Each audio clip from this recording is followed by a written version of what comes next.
Hey there gang, and welcome to this full Laravel with HTMX course.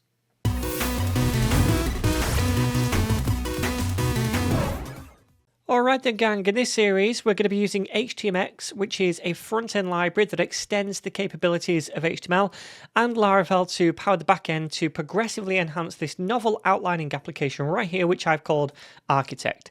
So what you're looking at now is just the standard version, not enhanced by HTMX, and I know that because I've got JavaScript disabled in the browser, and this is just your standard CRUD application with different routes, controllers, and views, and it uses two different data models or data types. We have chapters, which is where we can create, read, update, and delete chapters for the novel that we're planning. And we also have a codex model, which is for adding kind of side content to the novel, things like characters or items or locations. And we can do all the same actions with these as well. So the basic premise of this app is to help you plan and outline a novel or a book using these different models. And the whole basic functionality is fine, right? This is how a lot of older, more traditional websites used to work when I first started coding. And that's when times were a little bit simpler. But I have to admit that these days, something like this seems a little bit clunky, and the user experience having to navigate to all these different pages back and forth to interact with the data isn't brilliant. So what we're going to be doing is adding HTMX to this application to progressively enhance that user experience. And by progressively enhance, I mean that we won't be sacrificing this basic functionality should a user not have JavaScript enabled in the browser. We won't be stripping anything back, and all of this will still work as it does now, but we're just going to be sprinkling HTMX on the top for those that do have JavaScript enabled. And for those people, we'll flesh out a more sophisticated and fluid user experience. So if I go back to the outline dashboard page, where we have these two buttons right now linking to the two different resources, this is the outline dashboard in its normal non-JavaScript state, okay? Now, if I enable JavaScript in the browser and then refresh the page, you're going to see that this outline dashboard looks a lot different. We've brought in, using HTMX, the two resource templates, the chapters and the codex entries, and we're showing them directly side by side on this page. Also, we can add new data without navigating to a new page by the way of a modal that opens up when we click on the button. And inside that modal, we could enter in a new chapter title and whatever old junk for the description. And then we could hit the save button, and that's going to do a few things. It's going to save the record to the database, it's going to clear the modal, and it's also going to update this chapters list to include that new chapter. And all of this was done using HTMX to make the GET request and the POST request on the fly. And then when we get fragments sent back to us from Laravel, they get injected into the DOM. And that's the crux of what HTMX does for us. It allows us to supercharge HTML elements with the ability to make requests to the server, and then it can handle the response to those requests by swapping in the new content. So the same kind of functionality exists when we click on a chapter title. We see the chapter details template inside the modal, and from there we can delete chapters like so, and that also updates the chapter list, and we can also edit chapters if we want to as well, which shows us the edit form template in the modal.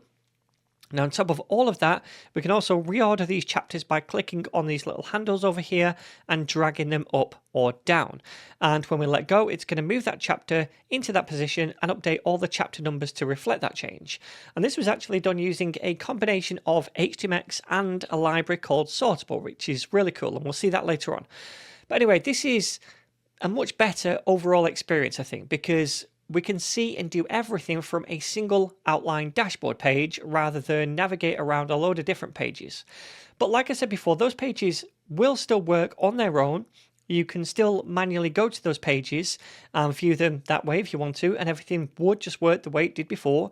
But now we've also got an HTMX powered experience on the outline dashboard, and that's what we're going to be focusing on in this series. And just one more thing before we get started, I want to mention that this is not a beginner's course for people new to Laravel or HTMX for that matter. I would expect that you have the basics already on your belt. So if you want to learn Laravel first of all, then definitely check out my Laravel for Beginners course. First of all, it's right here on YouTube and on NetNinja Pro. I'll leave the link to this down below. Same goes for HTMX as well. I've got a full HTMX for Beginners course here on YouTube, so that link is going to be down below the video as well. Okay then, so to get us started, I've already created a starter project just so we don't have to go about setting up everything from scratch. And you can find it on this GitHub repo right here, Laravel with HTMX. It's private at the moment of recording this. It will be public when I release the course. So I will leave this link down below the video. And to grab the starter project, you want to choose the starter project branch right here. And then you can download it by downloading a zip folder.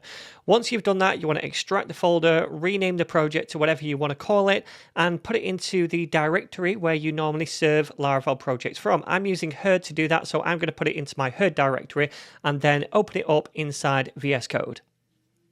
Alright then, so this is the project open up in VS Code that I just downloaded from GitHub.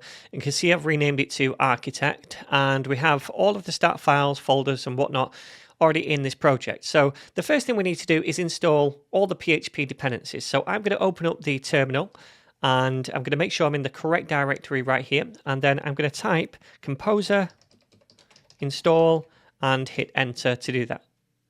Alright, and then next we need to install all the node dependencies from the package.json file. So let's do that by typing npm install down here and hitting enter again.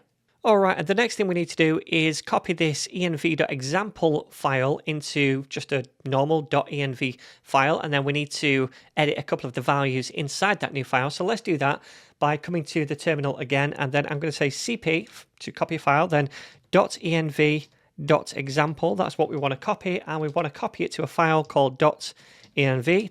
Press enter to do that. And then we can close this off and take a look inside here. Now we need this app key right here. It's not going to value at the moment, so let's open up the terminal again. And to generate that app key, we can just type php artisan, and then we're going to use key and then a colon and generate. Press enter. That's going to generate a key for us and place it right here. Awesome. So the only other thing I need to do at the moment inside this .env file is change this URL to whatever the URL of the application is going to be. Now, for me, locally, it's going to be the name of whatever the project is, so architect, like so, and then .test. Now, this is because I'm using herd. It automatically creates this URL for me when I'm serving the project using herd. It might be something different for you. Anyway, I'm going to save that now and click off this. Alright then, so the next thing we need to do is make a database for this project, and for the sake of this course we're just going to use SQLite. So I'm going to come to the database folder, create a new file over here, and that file is going to be called database.sqlite, like so. And if I click on this, then I'm going to see some kind of table interface. Now, in order to see that interface, you need to install a package. Let me see what this is called, SQLite. Or it could be SQLite Viewer. I think it's this one right here, yeah. So if you install this package for VS Code, then you should be able to see tables a little bit like this when you click on those database files, okay? Alright, so next up we need to run the migration files to populate the table, rather create the tables and populate them with data. And we're going to use seeders to do that, and I've already created those. And don't worry, we will walk through this entire application in the next video. I'm not going to skip over it, so all these files like the different seeders and everything inside the app folder, I am going to go through. For now, I just want to set the project up.